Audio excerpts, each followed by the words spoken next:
Bună ziua și bine v-am regăsit! Astăzi suntem la Muzeul Ferrari și ia uitați un Ferrari nou. Se numește Ferrari F80.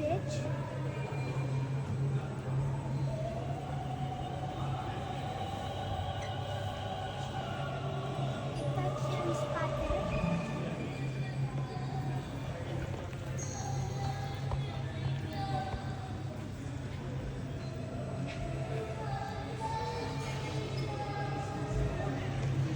Viteza lui maximă este de 350 de km pe oră.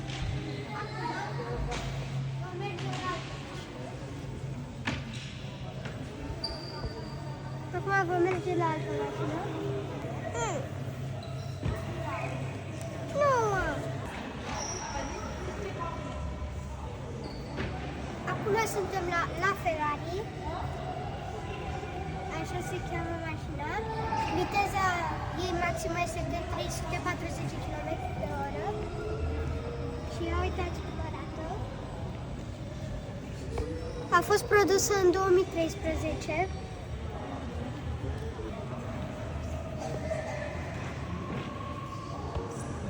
Acum suntem la o altă mașină, o mașină mai de curse, așa, nu știu cum e.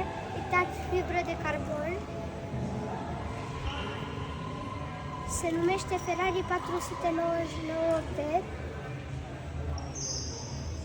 A fost produsă în 2023 și are fix 300 de km pe oră. Eu mă așteptam mai mult, acum arată care mai mult. Uitați, fibră de carbon și aici, un singur loc. Acum suntem la mașina Ferrari FXX. A fost produsă în 2005 și viteza ei maximă este de 345 de km pe oră. Uitați-vă cum arată.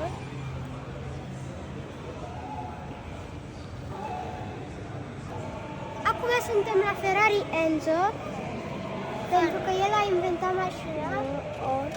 A murit, a fost produsă în 2002. Are viteza maximă 350 de km pe oră.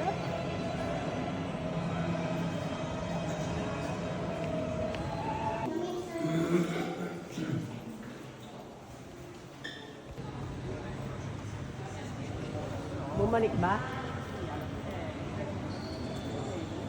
Suntem la Ferrari FXX și a fost produsă în 2014 și are 340 de km.